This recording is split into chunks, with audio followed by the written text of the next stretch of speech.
Eh bien, bonjour à tous, bienvenue sur cette Agora by Paysalia. Alors, on va parler d'un sujet qui concerne beaucoup d'entre vous parce que je vois un public très très jeune pour cette première table ronde de cette 9e édition de Paysalia. On va parler d'intelligence artificielle. Alors, quand on parle d'intelligence artificielle, certains imaginent déjà que l'on va vous remplacer ou nous remplacer. Alors, rassurez-vous, l'IA ne reconnaît pas encore une fleur à l'odeur et ne finit pas la journée avec de la terre sous les ongles. Ça, c'est la grosse différence. Alors en revanche, ça peut devenir un collaborateur très puissant. Pour un paysagiste qui est à la fois homme ou femme de terrain, bien sûr, chef d'entreprise et communicant, la question n'est donc plus seulement est-ce que l'IA est une menace, mais plutôt comment l'IA peut-elle m'aider au quotidien sans dénaturer mon métier. Alors peut-elle vraiment faire gagner du temps? Nous serons avec Aymeric Pagès, donc, qui est formateur IA pour les paysagistes. Aymeric est ingénieur NTIC. Il est coach professionnel et formateur spécialisé en IA. Il accompagne depuis 10 ans des entreprises dans l'intégration des outils numériques et de l'intelligence artificielle. Il a conçu une formation IA au service des entreprises du paysage, en lien notamment avec la MSA et l'UNEP. C'est ce qui lui a mis un petit peu le pied à l'étrier dans notre belle filière, pour aider les paysagistes, bien sûr, à gagner du temps au quotidien et se recentrer, bien sûr, sur ce qui compte vraiment pour le client, le projet, le terrain. Il viendra démystifier l'IA pour nous, présenter les grandes tendances et montrer des cas d'usage très, très concrets pour vous. Nous serons également avec Mathieu Lafont.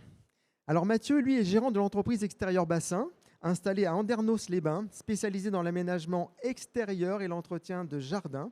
Il est issu d'une formation forestière, passé par la vente et l'arrosage. C'est un autodidacte passionné qui aime tester tout ce qui peut faciliter le travail sur le terrain. Il a été bien sûr très vite convaincu par le potentiel de l'IA et il a suivi la formation d'Aymeric. Il l'utilise désormais pour la conception et la planification également. Et puis d'autres secteurs, bien sûr, d'autres tâches qui peuvent être simplifiées, la communication, la gestion de ces chantiers, voilà, il y a tout ça qu'on met dans l'IA et après on voit ce que ça donne. Il partagera, lui, un retour d'expérience très concret sur ce qui marche, ce qui lui fait gagner vraiment du temps, et là où l'IA a ses limites, parce que forcément, il y en a. Alors on va commencer pour poser les bases, comprendre ce qu'est vraiment l'intelligence artificielle et surtout ce qu'elle peut faire ou pas pour une entreprise du paysage. Aymeric Pagès, donc vous êtes ingénieur, coach professionnel, formateur spécialisé en IA. Vous avez créé la formation IA au service des entreprises du paysage. Vous accompagnez aujourd'hui de nombreux paysagistes qui veulent gagner du temps et structurer leur entreprise parce que l'IA sert aussi à ça. Alors, on entend tout et son contraire sur l'intelligence artificielle, Aymeric. Certains y voient une menace, comme dans beaucoup de métiers, d'autres une opportunité incroyable. Alors concrètement, quand on est paysagiste comme une grosse partie des personnes qui sont en face de nous, quand on parle d'IA surtout, est-ce que l'IA ne fera jamais, qu'est-ce qu'elle ne fera jamais plutôt à la place du professionnel? Il y a des limites. Oui, bonjour à tous et merci d'être aussi nombreux. Dans l'intelligence artificielle, aujourd'hui, pour les paysagistes et pour tous les collaborateurs, je précise aussi d'une entreprise de paysage, parce que c'est aussi ça l'idée de la formation. L'idée, c'est que l'IA ne va pas être là, évidemment, pour remplacer le paysagiste. Elle va être là pour augmenter, pour assister, pour amplifier ce que vous faites déjà super bien. Et je dis toujours, il y a deux niveaux quand on va commencer à intégrer l'IA dans une entreprise. Il y a le premier niveau qui est de viser un niveau de qualité aussi bon que ce qu'on faisait auparavant sans l'IA, mais avec l'IA, et du coup on va gagner du temps, et beaucoup de temps. Ça c'est vraiment le premier niveau. Le deuxième niveau, ça va être vraiment de gagner en qualité et gagner du temps. D'accord, c'est autant sur une même tâche, on va pouvoir vraiment déléguer une partie à l'IA pour gagner du temps et faire encore mieux. Et donc ça, c'est vraiment, je pense, le premier message à garder en tête pour vous. C'est que l'IA, évidemment, elle n'est pas là pour remplacer, elle est là pour assister. Et moi, c'est vraiment la préconisation que je fais dès le départ, c'est de se dire comment et sur quelles tâches je vais déléguer à l'IA, là où je vais avoir sur des tâches peut-être qui sont répétitives, chronophages. Et d'ailleurs, c'est très propre à chaque client. J'ai des clients qui préfèrent déléguer telle partie, j'en ai d'autres, telle autre partie. Enfin, ça part d'abord de soi et d'un constat qu'on fait sur qu'est-ce qui me prend le plus de temps dans ma semaine et qu'est-ce que je vais déléguer à l'IA. Et ça, je pense que c'est vraiment le premier point. Alors, dans vos formations, Aymeric, quels sont les cas d'usage? Parce que nous, on veut du concret quand même. On veut du concret. Quels sont les cas d'usage qui font le plus d'effet aux paysagistes? Est-ce que vous auriez des exemples très concrets d'usage qui font gagner 1 heure ou 2 par jour peut-être de temps. Oui, alors en fait, dans votre cas, il y a beaucoup de cas d'usage. Ça, c'est la bonne nouvelle. J'ai essayé de refaire un petit peu les principaux cas d'usage que je rencontre depuis que j'accompagne des entreprises du paysage. Déjà, dans la partie stratégie, on peut commencer à utiliser l'IA pour nous aider, par exemple, dans le lancement d'un nouveau service, lancement d'un nouveau produit. Quelle est ma stratégie de positionnement? Quelle est la stratégie de mon entreprise à 5 ans? Quelles sont les choses? Là, on arrive à la fin de l'année. Ben, qu'est-ce qui a fonctionné pour moi cette année? Qu'est-ce que je voudrais optimiser l'année prochaine?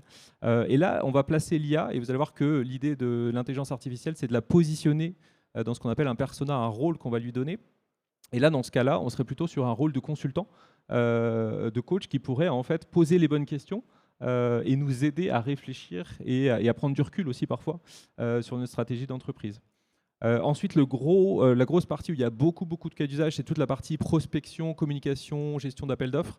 La communication, donc l'IA aujourd'hui, je dis toujours, elle a des niveaux de maturité différents en fonction des formats qu'on va générer. Sur le texte, elle est plutôt ultra mature, c'est-à-dire qu'elle est capable vraiment de générer, à condition de bien la guider, de bien la prompter, etc., mais de générer des formats texte hyper intéressants et pertinents. Et donc, dans la communication, moi, je suis toujours surpris de voir que vous avez beaucoup de matière dans les mains, c'est-à-dire que vous réalisez de super belles choses.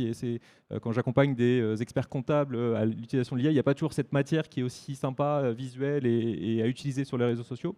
Et donc l'IA peut vous aider à faire aussi tout ce qui est le storytelling, raconter l'histoire de ce visuel et aussi faire votre communication.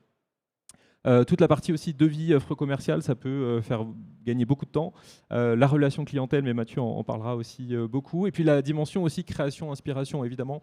Là, ça ne va pas remplacer le travail d'un concepteur paysagiste, mais ça permet déjà pour votre client d'avoir un premier aperçu peut-être de ce que rendrait l'aménagement extérieur que vous allez proposer. Et évidemment, quand on est client, je pense qu'on signe beaucoup plus rapidement si on arrive à se projeter avec un visuel. Et d'ailleurs, j'ai beaucoup de clients maintenant qui commencent à arriver en me disant moi, je me mets à l'IA parce que mon client est déjà lui-même arrivé avec une photo de son jardin et avec un premier rendu. Donc il y a aussi toute cette partie-là qui peut être intéressante et qui a fait d'énormes progrès depuis 10-15 jours avec l'arrivée de Gemini 3 sur Google. Et donc la génération de visuels, c'est aussi un cas d'usage et Mathieu va en reparler juste après. Et la partie planification, évidemment aussi, optimiser et être un assistant pour mieux planifier, pour mieux optimiser les agendas de la semaine.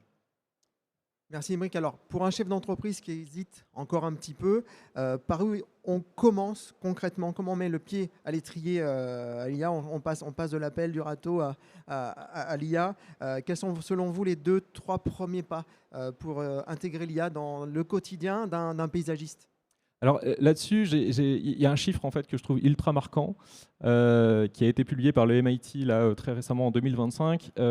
Si vous cherchez des chiffres de je ne sais plus quelle entité du gouvernement en France qui étudie les TPE-PME, on est un peu dans le même ordre de grandeur. Et alors ça pourrait vous décourager de vous dire finalement les projets IA échouent en entreprise, 95% des projets IA échouent en entreprise. Et ça, c'est une réalité. Donc le premier conseil que je donnerais, c'est vraiment d'avancer avec méthode, de se former, parce que l'IA, c'est des outils qu'on appelle conversationnels, l'IA générative en tout cas. Donc ChatGPT, Gemini, Copilot, etc. Tout ça, c'est des outils qui ont été construits pour simuler une interaction humaine. Donc finalement, on va dialoguer avec l'outil et on va avoir l'impression que c'est comme une conversation humaine. Sauf que c'est pas exactement une conversation humaine, puisque c'est encore une machine qui est derrière. C'est une forme d'intelligence humaine qui a été répliquée, mais qui si on la survole et on n'utilise pas vraiment de prompts avancés, on n'utilise pas les bons outils, etc., on risque d'arriver sur l'échec. Donc ça, c'est vraiment, je pense, un truc important à avoir en tête. Et le deuxième, plusieurs conseils que j'avais, donc c'était d'abord se former pour acquérir les fondamentaux et découvrir le champ des possibles, parce que parfois, on a besoin aussi de s'inspirer, de comprendre comment l'IA pourrait vous aider dans un peu tous les domaines que je vous ai évoqués tout à l'heure. Et se former pour acquérir les fondamentaux. Encore une fois, l'IA, on peut faire joujou avec ChatGPT, c'est sympa, on a des premiers résultats, mais pour avoir un usage professionnel et qui fait vraiment gagner du temps, l'idée, c'est vraiment d'aller se former sur le prompt engineering, sur tous les outils, parce qu'il y a beaucoup d'outils qui existent, ça bouge très vite d'ailleurs, et donc il peut être intéressant d'aller tous les découvrir et de comprendre les forces et limites de chacun. Et ensuite, c'est de commencer petit. Je dis toujours, on ne révolutionne pas une entreprise, et ça depuis que je travaille dans ce qu'on appelle la transfo digitale plus largement depuis 10 ans, c'est la même chose. On va partir d'un cas d'usage Ce que j'appelle un cas d'usage, c'est ce que vous avez, vous, identifié comme chronophage, répétitif et que vous aimeriez déléguer à l'IA. Et ensuite, essayez d'aller vraiment très en profondeur dans ce cas d'usage avant de passer au suivant. Parce que le risque, sinon, c'est de s'éparpiller et de survoler à nouveau et de se dire que l'IA, ça génère des choses génériques et pas puissantes et ça ne vous fait pas gagner de temps au final. Et ensuite, c'est réfléchir à toute la partie des données, puisque l'IA a besoin de données pour fonctionner, l'outil d'IA le plus approprié, et de partir sur une première, souvent en digital on fait ça, de prototypage, c'est-à-dire une première version, avant de déployer en interne une fois que vous avez bien optimisé ce cas d'usage. Voilà, ça c'est les conseils auxquels j'avais pensé, qui me paraissent les plus pertinents de ce que j'observe en formation et des erreurs aussi les plus courantes. Alors là, vous êtes en train un peu de mettre des plots hein, pour nous on va dire, faire ce parcours au sein de l'IA, mais quelles sont les grosses erreurs qu'on voit le plus souvent? Le plus souvent, moi, ce que je remarque, c'est l'erreur de l'outil conversationnel. Encore une fois, ChatGPT, il est conçu pour simuler une forme de dialogue humain. D'accord ? Donc, c'est du traitement de langage humain, etc. Donc, on a l'impression qu'il suffit de parler comme si je vous parlais. Et en fait, pas exactement, parce que l'IA n'a pas de bon sens, il faut utiliser des techniques de prompt qui vont nous aider à donner tous les éléments dont l'IA va avoir besoin pour vous générer quelque chose. Sinon, le risque, c'est que l'IA, dans tous les cas, elle génère quelque chose, mais elle va risquer de générer quelque chose de très fade, très vide, et c'est pas ce que vous voulez. Vous voulez gagner du temps et vous êtes des professionnels, donc l'idée, c'est d'aller. Un petit exemple, Émeric, sur la rédaction d'un prompt, une petite erreur en fait, par exemple, alors le truc qu'on oublie le plus souvent, c'est ce que j'appelais le persona. Souvent, on va commencer un prompt en IA qui va définir le persona, le métier auquel je ferai appel dans la vraie vie. Par exemple, tu es consultant en intelligence artificielle et tu vas m'aider à générer le meilleur prompt pour ce cas d'usage. Et je décris le cas d'usage. Tu es community manager spécialisé dans le secteur du paysage et tu vas m'aider à rédiger un post sur LinkedIn pour présenter tel ou tel service. Tu es concepteur paysagiste, expert dans la génération de visuels de type photoréaliste et tu vas m'aider à générer un rendu visuel pour le jardin de mon client. Vous voyez, et ça, c'est quelque chose qu'on oublie souvent parce que ce n'est pas intuitif. Si je vous parle, je ne vais pas vous définir le personnage, je fais appel directement au métier. Et dans l'IA, ça ne fonctionne pas de cette façon.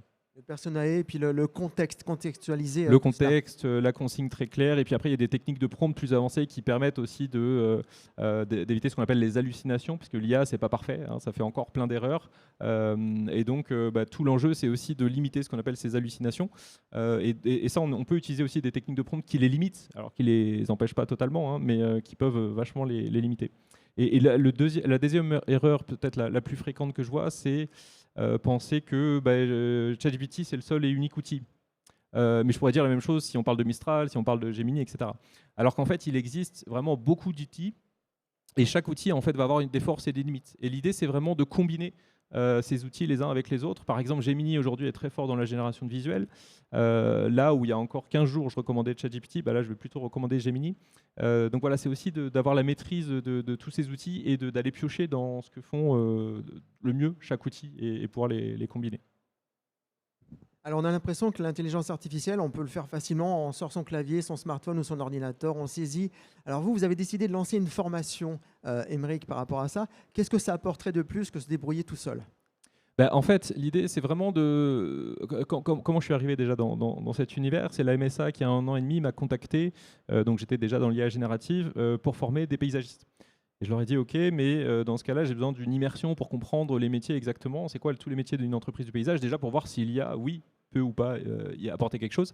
Et la réponse, c'est que oui. Et l'avantage pour moi d'avoir une approche vraiment spécialisée, c'est-à-dire que des formations sur l'IA généraliste, il y en a plein, hein, mais l'idée, c'est comment on va réussir à, dans son quotidien, se projeter, se dire, OK, là, effectivement, je pourrais mettre de l'IA. Là, c'est pas pertinent ou c'est pas pour l'instant pertinent. C'est-à-dire que l'IA, ça va tellement vite que bientôt, ça va l'être. Tout ce qui est copilot qui commence à s'intégrer dans les logiciels, je trouve que ce n'est pas encore à la hauteur, mais dans 6 mois, 1 an, peut-être que ça le sera. Donc je pense que l'idée, c'est vraiment de partir sur des cas d'usage très spécifiques dans tous les métiers des entreprises du paysage et de partir de cas d'usage très concrets. Moi, mon objectif, c'est vraiment à la fin d'une formation que la personne reparte avec les moyens. Après, il faut mettre en pratique. C'est pas du jour au lendemain, mais reparte avec des outils et des techniques et des choses très concrètes pour l'intégrer dans son quotidien. C'est ça un peu l'idée. Et Aymeric, pour ceux qui aimeraient aller un petit peu plus loin avec vous, bien sûr, il y aura un temps de discussion que vous pourrez avoir avec nos spectateurs. On vous retrouve comment? La formation, c'est quoi? C'est de la ligne, c'est du consulting? Comment ça fonctionne? Alors, moi, j'ai vraiment plusieurs approches. J'ai l'approche de conseil, mais c'est pas de la formation dans ce cas-là. Pour ce qui est de la formation, c'est un module de formation qui, en général, se fait sur une journée, soit en intra, c'est-à-dire dans l'entreprise, soit en inter avec d'autres paysagistes. Et effectivement, je vous parlerai à la fin d'une offre que je propose sur Paysalia. Donc, l'idée, c'est d'avoir 2 demi-journées dès janvier, les 13 et 16 janvier, pour se former. Là, c'est un format distanciel.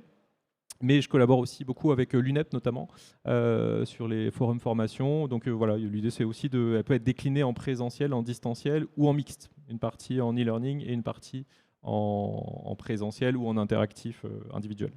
Merci Imric. Donc on laissera les personnes vous rejoindre après la discussion Plaisir. pour aller un peu plus loin sur cette formation et l'offre spéciale Paysalia que vous proposez. Merci. Alors on va maintenant passer de la théorie à la pratique. Là, ça nous intéresse encore plus, avec quelqu'un qui s'est formé aux côtés d'Aymeric et qui utilise déjà cette formation concrètement sur le terrain, un paysagiste gérant de sa structure qui a intégré l'IA dans son quotidien. Mathieu Lafont, donc vous êtes gérant d'extérieur bassin à Andernos-les-Bains. Vous êtes un autodidacte, vous aimez un petit peu toucher à tout, qui aime tester de nouveaux outils. Vous avez récemment suivi la formation IA d'Aymeric, convaincu que ça pouvait devenir un vrai outil au service de vous, les paysagistes. Alors avant de suivre la formation d'Aymeric, vous étiez plutôt, on va dire, curieux, dubitatif, méfiant, enthousiaste ou tout ça à la fois? Alors bonjour tout d'abord. Effectivement, avant de suivre cette formation, j'étais curieux. Je voyais plein de choses sur Internet, sur l'IA, sur ce que ça pouvait apporter, notamment le visuel, l'accompagnement. Et j'ai senti qu'il y avait beaucoup de choses à faire. Et dans tout ce que j'ai fait depuis que j'ai créé ma société, c'est d'essayer d'être accompagné au mieux. Et donc j'ai trouvé la formation d'Aymeric et j'ai décidé de la suivre avec lui. Donc, ce qui m'a permis de mieux appréhender l'IA et de me former dessus, quoi. Alors vous êtes gérant d'une petite structure. Vraiment l'IA, pourquoi? Il y avait une douleur à penser un petit peu au sein de la gestion de votre entreprise. Il y avait une chose très forte qui disait il faut vraiment que j'appelle l'IA pour m'aider et on va sans doute faire quelque chose de très fort. Alors à l'origine, j'ai pris l'IA pour m'aider sur le côté visuel et végétal, parce que je suis autodidacte et j'ai pas cette formation-là. C'est un manque que j'avais. Donc j'en reparlerai plus tard, mais au final, j'ai appris avec la formation à me servir de l'IA pour m'accompagner plutôt dans la gestion et dans le développement de la société. Et je me suis rendu compte que ça me facilitait la vie sur pas mal de choses. Notamment, j'ai eu mon premier salarié l'année dernière. Ça m'a accompagné sur tout ce qui est le recrutement, même jusqu'à poser les questions, les réponses que je pouvais attendre. Quand on est tout seul et qu'on n'a jamais fait ça, c'est vrai que c'est particulier. Aujourd'hui, je m'en sers au quotidien sur les mails, la rédaction des devis. Oui. Ça m'a permis d'apporter un côté plus professionnel et plus carré. J'ai toutes les petites lignes qu'on lit jamais et qu'on n'écrit jamais. Elles sont faites avec l'IA aujourd'hui. Et qu'est-ce que ça a changé vraiment en termes de temps? Parce que c'est important le temps, nous qui sommes toujours sur les chantiers, concrètement. C'est exactement ça. On n'a pas le temps d'être sur les chantiers, d'être sur le bureau, et on est toujours sur les chantiers. Donc ça m'a permis de gagner beaucoup de temps, d'aller plus vite sur toute cette administrative, cette paperasse. Ça m'a aussi, j'ai quand même gardé un peu ce côté végétal où ça m'aide aussi à réagir plus vite avec les clients, et on peut le faire même en direct maintenant, quoi. La formation d'Aymeric vous a apporté vraiment un gap important. Ça vous a permis d'aller un petit peu plus loin avec l'IA. Organiser donc ce collaborateur, parce que c'est un collaborateur dans votre entreprise maintenant, l'IA. Exactement, oui, c'est un collaborateur à temps plein, je l'ai sur le téléphone, ça m'aide au quotidien sur pas mal de questions. J'ai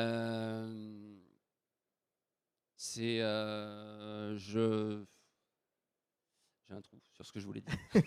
On y reviendra après. Alors, Vous êtes très clair, donc l'IA ne doit pas remplacer le paysagiste, hein, c'est clair, elle n'aura jamais de terre sous les ongles. Mais alors justement, ce que j'aimerais savoir, Mathieu, c'est où est-ce que vous mettez la limite dans la pratique de paysagiste et l'utilisation de l'IA? Où est-ce que vous dites, non, là, je ne vais pas utiliser l'IA, j'ai besoin d'être là, moi, Mathieu Lafont, humain et paysagiste? C'est ce que je disais tout à l'heure. Au départ, je l'avais fait pour le visuel et pour le végétal. Je m'aperçois qu'il y a encore des limites là-dessus. Donc, ça m'aide à aller plus vite. En exemple, ça va pouvoir m'aider à trouver des associations de végétaux ou des choses comme ça, mais je ne lui laisse pas le dernier mot, en fait. Il y a quand même des choses à affiner. Sur le visuel, je trouve qu'aujourd'hui, alors après, comme disait Aymeric, ça évolue tellement vite que je m'aperçois même moi, en peu de temps, qu'il y a des choses qui vont très vite et qui sont beaucoup mieux qu'il y a un mois.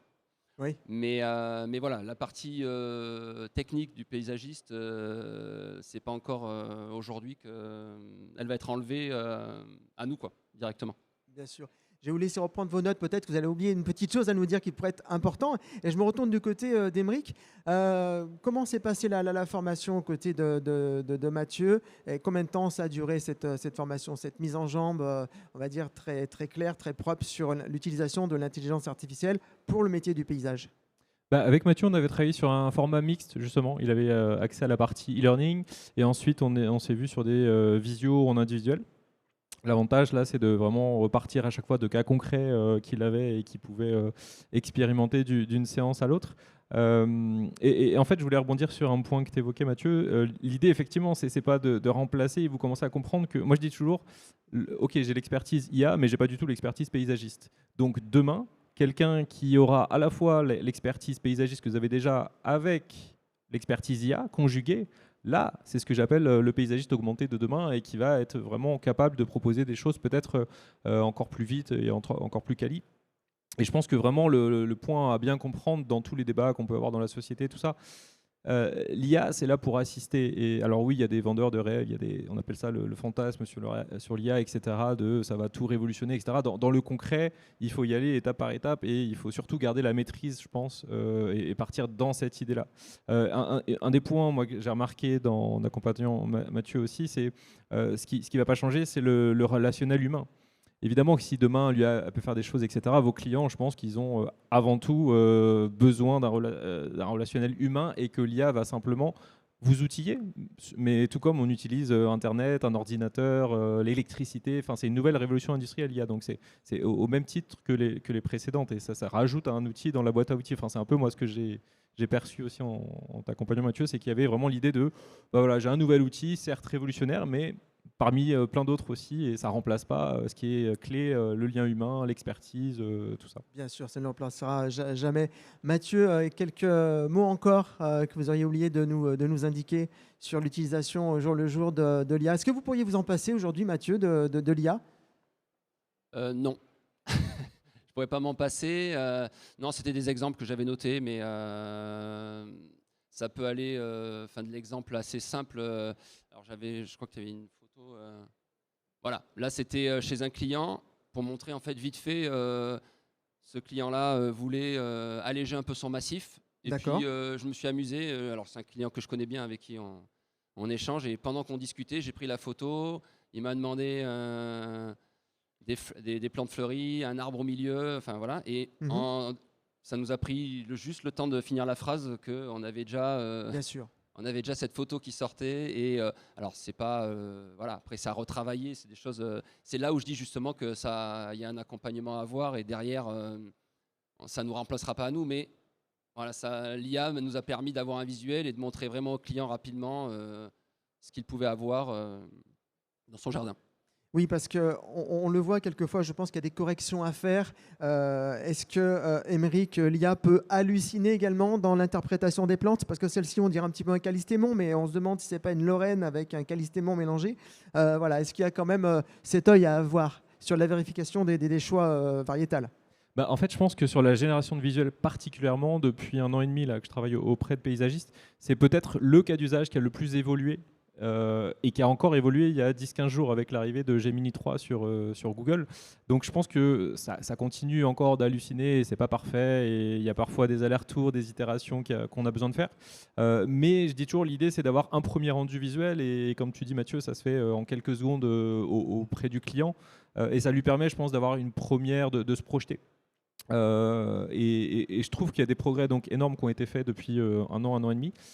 Et à mon avis, à l'horizon 6 mois, 1 an, allez 2 ans, ça sera un cas d'usage ultra mature, tout comme peut l'être la génération de texte ou la génération d'autres types de contenus. Et il y a aussi un point, c'est que l'IA, mais vous le voyez un peu sur tous les logiciels, je pense que vous utilisez, il y a beaucoup d'éditeurs de logiciels évidemment qui vont commencer à intégrer l'IA dans les logiciels que vous aviez l'habitude d'utiliser. Donc c'est aussi ça la perspective à mon avis, c'est de voir que en fait, l'IA demain sera partout. En fait, là, il y a un temps d'avance à prendre, je pense, aujourd'hui pour des paysagistes que de se lancer.